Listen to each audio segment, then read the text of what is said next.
It was a Tuesday. I want you to understand that. It was a Tuesday, and I was eating cereal standing up at my kitchen counter because I hadn't bothered to sit down for a meal alone in weeks. And my phone buzzed with a message from Reese that said, and I quote, "You free tonight?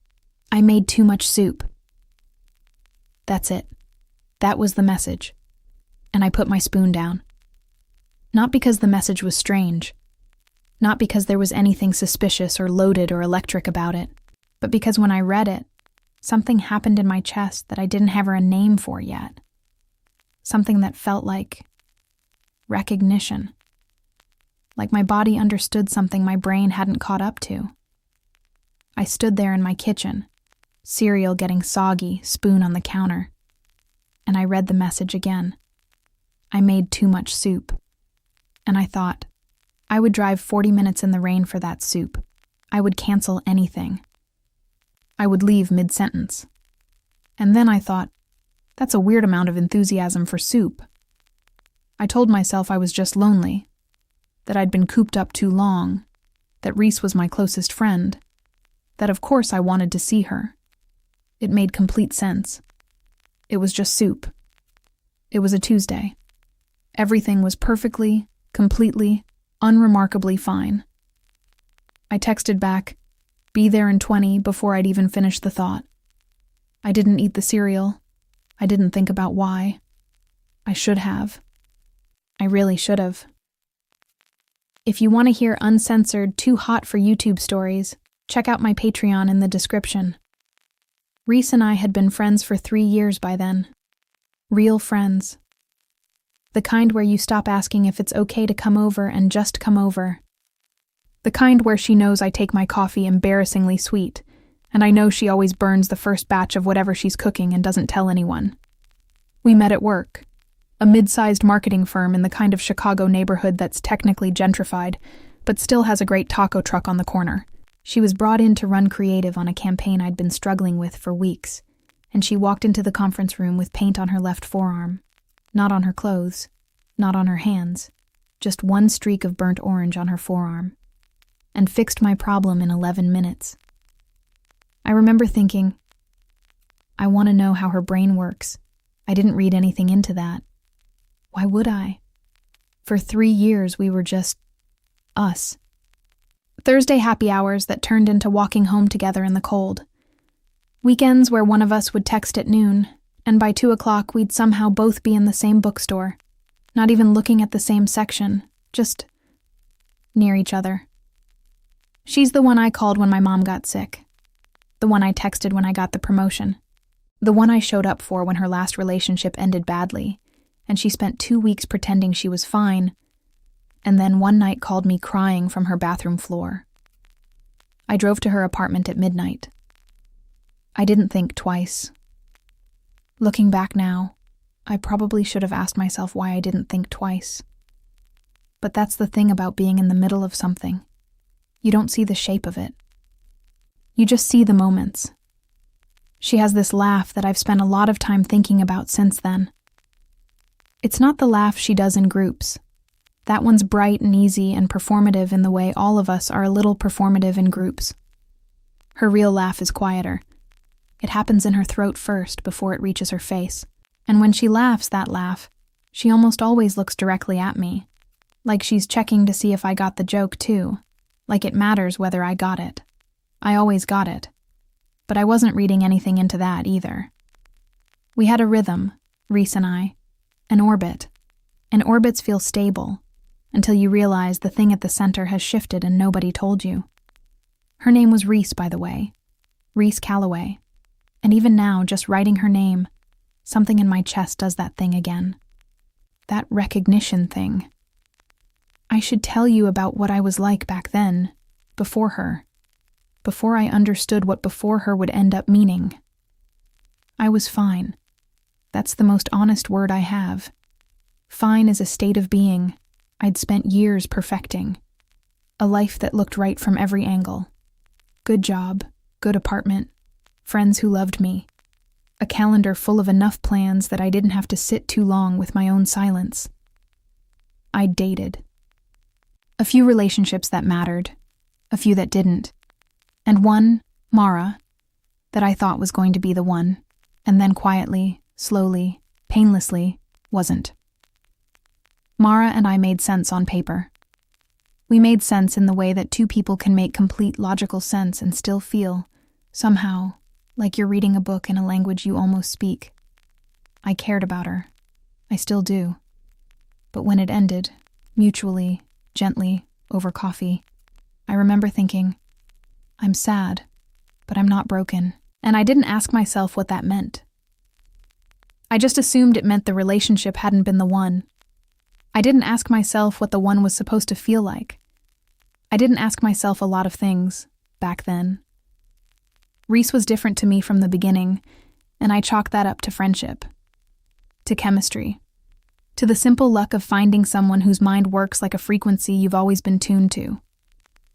I told myself, some friendships are just like this. Some people walk into your life and fit. That's not a sign. That's just grace. And for 3 years, I believed that. On that Tuesday, I drove to her apartment with an audiobook playing that I immediately stopped because I couldn't focus on it. I drove in silence, and I noticed, just barely, just at the edge of my awareness, that I was smiling. For no reason. Just smiling, alone in the car, driving to a friend's apartment for soup. Normal, I told myself. Totally normal. Her apartment smelled like thyme, and something deeper. Bay leaf, maybe. Or just the specific warmth of a kitchen that's been in use. She opened the door, still holding a wooden spoon, and her hair was up in that loose, tired way that I'd seen 100 times, and never once thought about beyond she looks comfortable. But that night I thought about it. Not for long. Just a second. Just a flash of something that I immediately rerouted. We ate at her kitchen table, which is small and close in the way city kitchen tables tend to be, so our elbows were almost touching, and she told me about her day. A difficult client, a color palette argument, a meeting that ran an hour over, and I watched her talk. That's the thing I started to notice, and couldn't unnotice. I watched her talk, not in a studied way, not conspicuously, but in the way where I realized, at some point in the evening, that I had been tracking the specific movements of her hands when she was making a point, and the way her jaw shifts slightly when she's annoyed about something, and the way she pauses, always exactly once, before she says anything she actually means. She pauses before she means it. I don't know when I learned that. I don't know how long I'd known it without knowing I knew it. You okay? She asked, at some point, looking at me with her head slightly tilted. Yeah, I said. Just tired. She accepted that. The way she usually accepted things, without pressing, without drama, but with her eyes on my face for just a beat too long, like she was checking the math on my answer and not quite settling on it. We did the dishes together, her washing, me drying, which is our standing arrangement, and I've dried her dishes 100 times in that kitchen, and I've stood that close to her 100 times without registering anything beyond this is comfortable. I like being here. But that night, she reached past me to get the dish rack, and her arm brushed mine, and I went very, very still for a second. Not dramatically, not visibly, I don't think. Just still. Like something in my nervous system sent up a flare.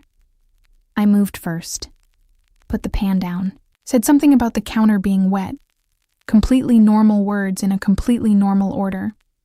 And then we went and sat on her couch and watched something neither of us ended up paying attention to, and she fell asleep before 11 with her feet tucked under her and her head tilted toward the back cushion, and I sat there in the blue light of her television and thought, what is happening to me?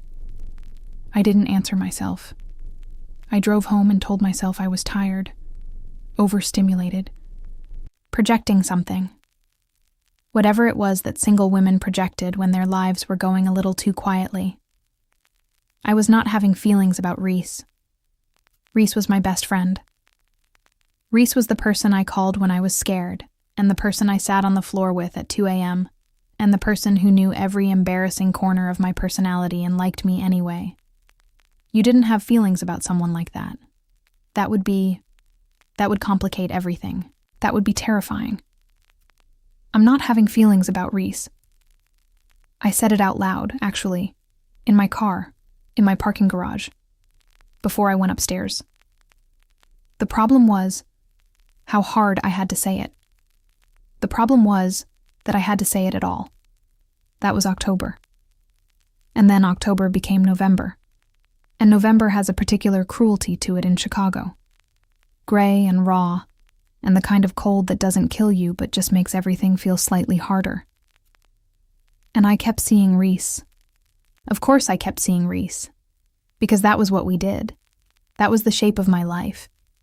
And pulling back would have required an explanation I didn't have. So I kept showing up. And every time I paid attention, that was the problem.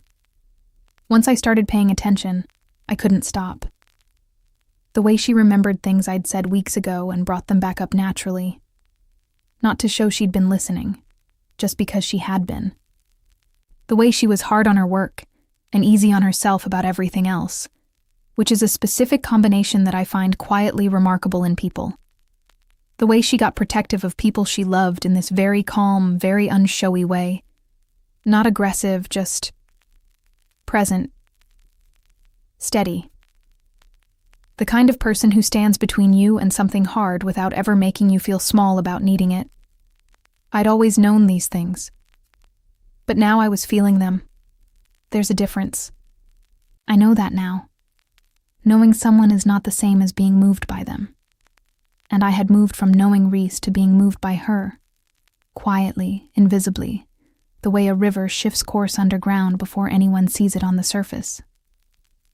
In November, she asked me if I was seeing anyone.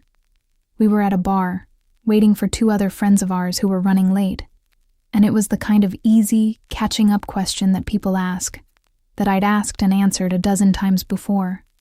And I opened my mouth to say no, I'm not. And instead what came out was, "Why?" She looked at me, just looked at me for a second. "Because you seem..." She started, and then she stopped, tilted her head. "I don't know." Present, like someone who's thinking about something. And I felt my face do something I couldn't fully control. "I'm not seeing anyone," I said. "You'd know." She nodded, took a sip of her drink. "Yeah," she said softly. "I would." Our friends arrived 6 minutes later and the conversation moved on, and I spent the rest of the night being very, very careful with my face. Because here's what I knew, sitting in that bar, watching her laugh at something our friends said, and then glance at me to share the joke. I was thinking about something. I just didn't know what to do about it. The thing no one tells you about realizing you have feelings for your best friend is that the feelings don't arrive cleanly. They don't knock on the door and announce themselves. They just accumulate, like water finding every crack in a foundation. You don't see the damage until it's already structural. By December, I was managing myself around Reese. That's the best way I can describe it. I was managing, monitoring, choosing my words with a care I'd never needed before, laughing at the right beats, keeping my voice neutral, steering conversations away from anything that might require me to say something true. I hated it. Because the worst part of falling for your best friend isn't the fear of rejection, or even the fear of ruining the friendship, though both of those were very real, very heavy things I was carrying. The worst part is the loss of ease.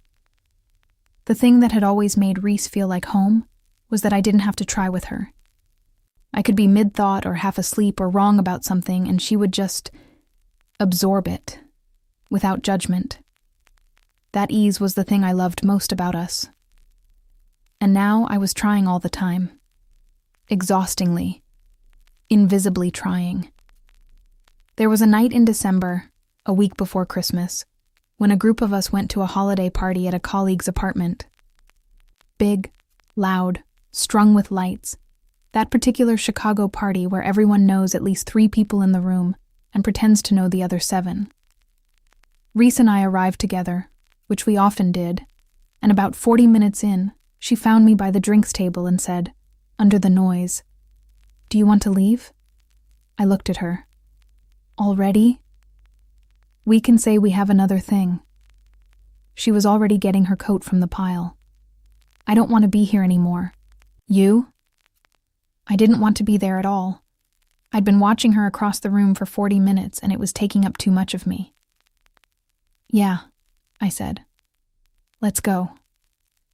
We walked 12 blocks in the cold to a diner neither of us had planned to end up in, ordered coffee and pie that we didn't need, and sat in a corner booth for 2 hours while the snow started falling outside the window.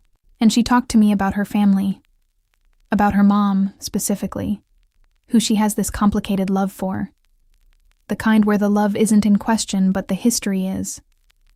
And she almost never talks about it. And she was talking to me with her hands wrapped around her mug, eyes on the table, saying things slowly because she was figuring them out as she said them. I sat there and I thought, I would stay in this diner forever. I would let the snow bury this whole city if it meant staying in this booth with her. And then I thought, you are so far gone. I said the right things. I listened the way she needed me to listen. I didn't betray a single thing. And when we finally put on our coats and stepped outside and she said, "Thank you for tonight, I needed this," and hugged me. One of those real hugs, the kind where she doesn't let go fast. I held on exactly as long as she did, not a second more, not a second less. And then I said, "Of course, always," and walked to my car and drove home and sat in the parking garage for probably too long. I wasn't crying. I want to be clear about that. I wasn't crying. I was just very aware of what I was holding, how much of it there was, how long I'd been carrying it without setting it down. January was worse. January, she met someone. She told me about it the way she always told me things, directly, without drama, over the phone on a Sunday morning, her voice warm and a little careful, like she wasn't sure yet if it was worth the airtime. A woman she'd met at a gallery opening. Interesting, funny, smart in a specific way she liked. "Her name is Dana," she said. "We've had coffee twice." "Dana," I said. And then, because I'm a professional at this point, "Tell me about her." I listened. I said the right things. I asked the right questions. I told her it sounded really good. And it did sound really good. Dana sounded like the kind of person Reese would like, and Reese deserved someone who was exactly the kind of person Reese would like, and none of the logic helped. I got off the phone, and I went for a walk. 45 minutes in 17-degree weather, walking blocks I'd walked 100 times, not looking at anything, just trying to put my body somewhere that wasn't my apartment. And sometime around the second or third block, I let myself be honest. Just with myself. Just for a moment. I'm in love with her. Not falling. Not somewhere in the process of understanding a feeling. Past tense of the getting there. Already there. Already in it. I'm in love with Reese Calloway, and she was going on a third date with someone named Dana. I turned around, walked home, made tea I didn't drink, and started the very deliberate process of figuring out what I was going to do with that. There were two obvious options: say something, or don't say something. And say something seemed impossible. Not just because of the risk, not just because of Dana, but because I genuinely didn't know who I was saying anything as.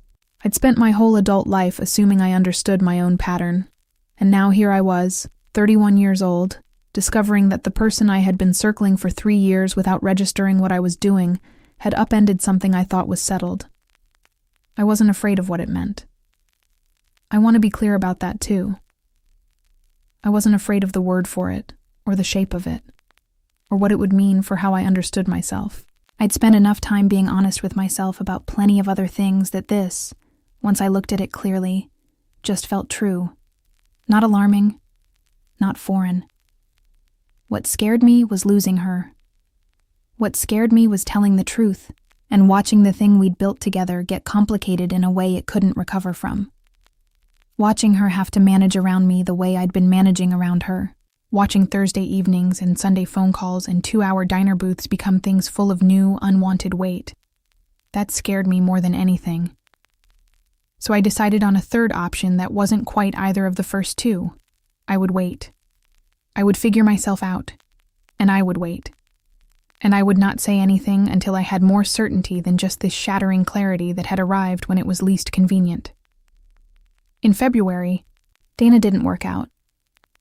Reese called me about it on a Friday night, same voice as before, direct, without drama, and said it was fine, it was mutual. She'd known within a couple of weeks that the timing wasn't right. The timing? I asked. Yeah. A pause. Like, I don't know. I kept having this sense that I was somewhere else when I was with her. I sat with that sentence for a long time after we hung up. I sat with it so long I almost called her back. I didn't. March came, and March in Chicago is a specific kind of hope. Not warm yet, but less dark. Mud and slush and the first few days where you can be outside without bracing. We were in the city a lot that month, Reese and I, just because the weather was finally worth walking in, and we spent a lot of time outside together, walking and talking, which had always been one of our best things. But I was still managing, still carrying. Until the day she asked the question that broke everything open. We were in a park near her apartment, the first genuinely warm Saturday of the year, one of those days that makes the whole winter feel survivable in retrospect. We were sitting on a bench, and she was telling me something about a project at work, and then she stopped, mid-sentence, and turned to me and said, "Can I ask you something?" I looked at her. The sun was doing something to her face, hitting it in a way that made her look both exactly like herself and like I was seeing her for the first time, which I know sounds like something from a song but was the actual experience I was having. "Of course," I said. She looked at me for a long second. "Are you okay?" she said. Like actually okay, not fine, okay. Actually. And I felt every single thing I'd been carrying shift. "What do you mean?" I said, and my voice came out perfectly, and I hated myself a little for that. "I mean," she said carefully, "that you've been different, since fall, and I don't know if it's work or something with your family or something you're not ready to talk about, but I notice, and I've been not saying anything because I didn't want to push, but I'm..." She stopped, looked at her hands. "I'm worried about you." The thing about Reese is that when she says she's worried about you, there's no performance in it. It's not social. It's just real. She was sitting there on a park bench in March sun, telling me she'd been watching me carry something for months and hadn't said anything because she was waiting for me to be ready. And I thought, this is the kindest person I have ever known. And I thought, I can't keep doing this. "I'm okay," I said. "I promise." She nodded, but she didn't look satisfied. "You know you can tell me anything," she said. "I know," I said. And then, because I am not yet brave, I changed the subject. But walking home that night, I knew. Something had shifted in the foundation, not visibly, not loudly. But the water had been finding cracks for months, and I could feel, somewhere underneath everything, that it had gone deep enough. But before we get to what happened next, if you've made it here, you already know that feeling. The one where you're carrying something so heavy that the weight of it starts to change the shape of how you move through the world. Where the person you love most is also the one you're most afraid of telling the truth to. If you've been there, hit the like button right now. It takes 1 second and it helps this story reach someone who needs it. And if you haven't subscribed yet, do it now, and ring the bell so you never miss a new story on this channel. I want to know something from you in the comments. Have you ever loved someone and kept it completely hidden? Not because you were ashamed, but because you were terrified of what telling the truth might cost you? What did you do with it? Write it down. I read everything. And where are you watching from? Drop your city. I'll give you a heart. Okay, back to us. April arrived the way April always does. Suddenly, without ceremony, the trees deciding to believe in themselves all at once. And Reese called me on a Tuesday evening in early April, the same day of the week I noticed, as the soup that started all of this, which feels like either coincidence or the universe being theatrical, and said, "I want to ask you something, and I need you to be honest with me." My stomach did something dramatic. "Okay," I said. "And I need you to know," she said, "that whatever you say, it doesn't change anything about us. That part is not on the table." I sat down. I didn't plan to sit down. I was just suddenly sitting. "Reese, are you in love with me?" The world didn't stop. That's what I'd always imagined, that if this moment ever came, it would be cinematic. Silence, suspended time, the kind of stillness that belongs in movies. It wasn't that. She asked the question, and the world kept going. Traffic outside, the hum of my refrigerator, the particular hiss of Chicago radiators that I have been living with for 4 years, and apparently will never stop noticing. Everything continued. The question just lived inside all of it, waiting. "Why are you asking me that?" I said. "Because," she said slowly, "I've been sitting with something for a long time, and I need to know if you've been sitting with the same thing, or something like it." I closed my eyes. I thought about all the careful months, all the managed silences, the redirected conversations, the Tuesday in the parking garage, and the diner booth in December, and the park bench in March, and every single moment where I had chosen the easier thing. I thought about what she'd said on the bench. "You know you can tell me anything." I thought about what I was about to lose if I lied one more time. And then I thought about her voice. The way it sounds different when she means something. The slight deliberate slowness of it. Like she's choosing the weight of each word before she spends it. She was using that voice right now. "Yes," I said.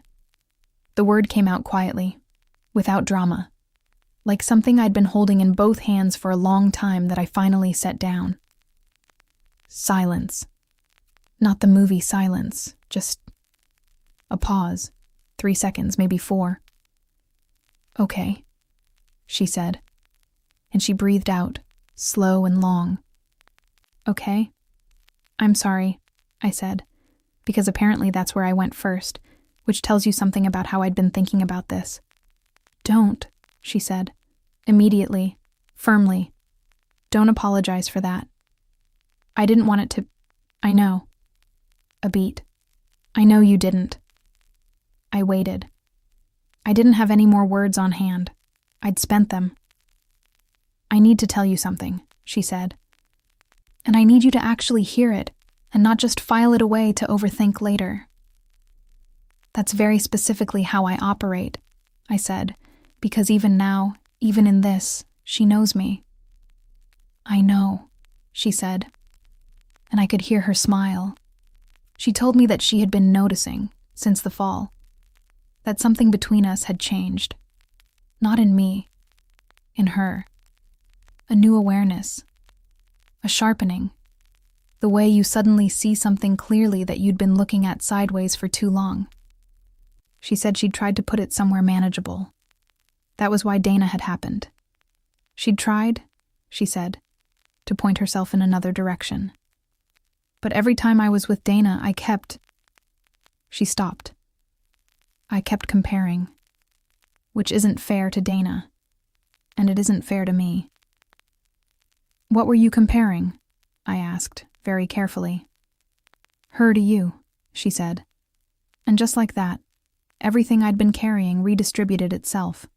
Not gone. Not resolved. Just differently arranged. Lighter on one side. "I don't know exactly what this is," she said.